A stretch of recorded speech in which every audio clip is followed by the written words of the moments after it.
আজ আমি চলে এসেছি আপনাদের কাছে একটি নতুন রেসিপি নিয়ে, যার নাম হলো সুইট কর্ন দিয়ে হাঁসের ডিম কষা। আর সেটা কি কি দিয়ে করব সেগুলো একটু বলে দিই।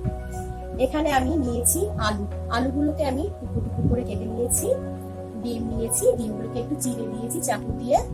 আর টমেটো একটা নিয়েছি, সেটাকে টুকরো টুকরো করে কেটে রেখেছি। পেঁয়াজ কুচি নিয়েছি দুটো, আর একটা পেঁয়াজকে এরকম করে ছাড়িয়ে নিয়েছি।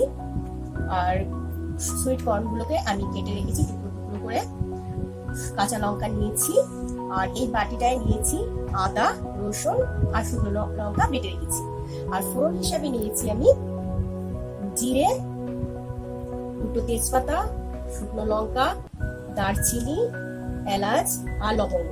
আর এখানে মশলা হিসাবে নিয়েছি হলো মিট মশলা। এই হলো আজ আমার সরঞ্জাম রান্নার। আর কিছুক্ষণ বাদে ফিরে আসছি। হ্যাঁ, আমি ফিরে এসেছি। আমি কড়াইতে এবার পরিমাণ মতো তেল দিয়ে দিলাম। আমি এক এক করে ভেজে দেবো আলুর টুকরোগুলো, তারপর এগুলো ভেজে নেওয়ার পরে আমি আবার আপনাকে ফিরে আসবো। ফিরে এলাম। আমি এবার দেবো তেজপাতাগুলো,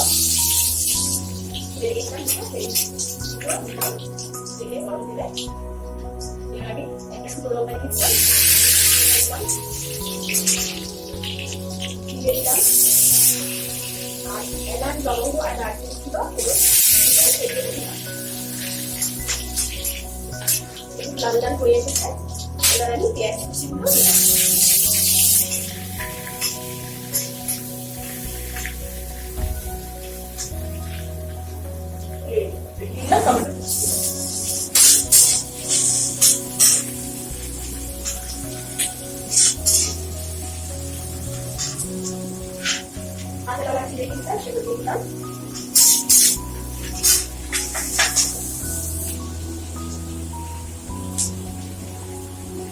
মশলা রেখেছিলাম জিরে, আদা আর শুকনো লঙ্কা একসাথে দিয়ে দিলাম।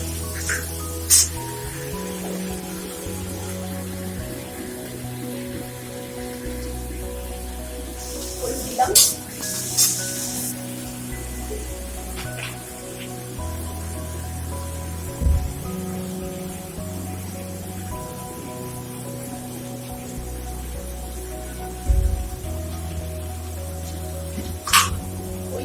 দিলাম, একটু চিনি দিলাম যাতে স্বাদ ভালো আসে আর কালারও ভালো হয়।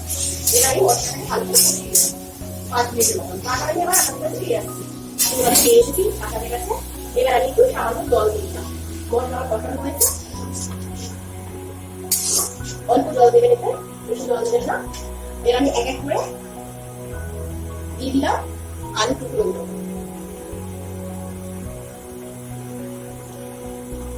তারপর দিয়ে দিলাম সুইট কর্ন আর দিলাম ডিম।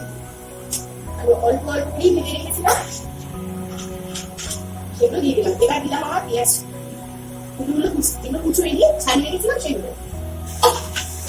আর দিলাম মিট মশলার গুঁড়ো। এবার আমি একটু নাড়াচাড়া করে এটাকে আমি 5 মিনিটের মতো সাদা চাপা দিয়ে ঢাকা দিয়ে রাখবো। তারপর আমি 5 মিনিট পরে আবার আপনার কাছে ফিরে আসবো। এবার দেখে নেবো কতক্ষণ দেখতেই পাচ্ছেন রান্নাটা হয়ে এসেছে। এবার আমি এটা একটি নামিয়ে দেবো পাত্রের মধ্যে। আমি কিছুক্ষণ পরে আবার বন্ধুরা এবার একটু খেয়ে দেখবো কেমন হয়েছে রান্নাটা।